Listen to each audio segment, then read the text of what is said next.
नमस्कार। आज मूड झाला मसाले भात खायचा, तोही असली ब्राह्मणी मसाले भात, जो की आजकाल अगदीच आपल्या लग्नाच्या पंक्तीतनं गायब झालाय। मग काय, मैत्रिणीला फोन केला आणि तिने लगेच रेसिपी लिहून पाठवली। थँक्यू मंजू। तर इथे मी तेलामध्ये जिरे, मोहरी, हिंग घालून घेतलं, त्यावर काळी मिरी आणि लवंगा घातल्या। आता त्यातच तमालपत्र आणि कढीपत्ता घातला। आधीच मी मिरची आणि आल्याचा एक भरड काढून ठेवली होती, तेही घालून घेतलं आणि छान परतवून घेतले। तर इथे आपला मेन मसाला तयार झाला। आता यामध्ये गोडा मसाला किंवा याला काळा मसालाही म्हणतात आणि हळद हे घालून पुन्हा छान परतवायचं आहे। सोबत काजूचे तुकडेही घालायचे। आणि आता आली भाज्यांची टर्न। तर भाज्या यात आपल्याला वांग, फ्लावर, बटाटा जे हवं ते घालता येतं, पण मला जास्त फापट पसारा नको हवा होता, म्हणून मी तोंडली आणि मटार घातले। तर अर्धी वाटी मटार आणि 1 वाटी तोंडली घातले।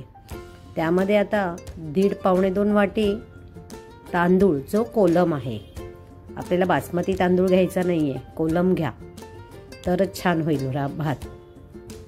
आणि हे सर्व परतवून यावर मी पुन्हा काळा मसाला आणि हळद घातली, कारण की मला थोडंसं रंग अजून डार्क हवा होता। आणि आता यामध्ये 70% आपल्याला हा शिजवून घ्यायचा आहे भात, गरम पाणी घालून। त्यानंतर पुढची प्रोसेस करायची आहे। तोपर्यंत तुम्ही लाईक, शेअर, सबस्क्राईब नक्की करा हा। आणि आता मी यात गरम गरम पाणी घालणार आहे, जे मी आधीच गरम करायला ठेवलं होतं। तर 1.5 पट पाणी घालून घेतलंय आणि आता मीठ घालणार आहे। 70% यासाठी म्हटलं की आपण याच्यामध्ये साखर घालणार आहोत, ती घातली की आपली कुकिंग प्रोसेस थांबेल, म्हणून आधी आपण मीठ घालून 70% भात शिजवून घ्यायचा आणि 70% शिजल्यानंतरच आपण याच्यामध्ये साखर आणि तूप घालून घ्यायचे। हे पहा, आता मी इथे साखर आणि तुपाची धार अशी मस्त छान घमघमाट सुटलाय अगदी घरभर।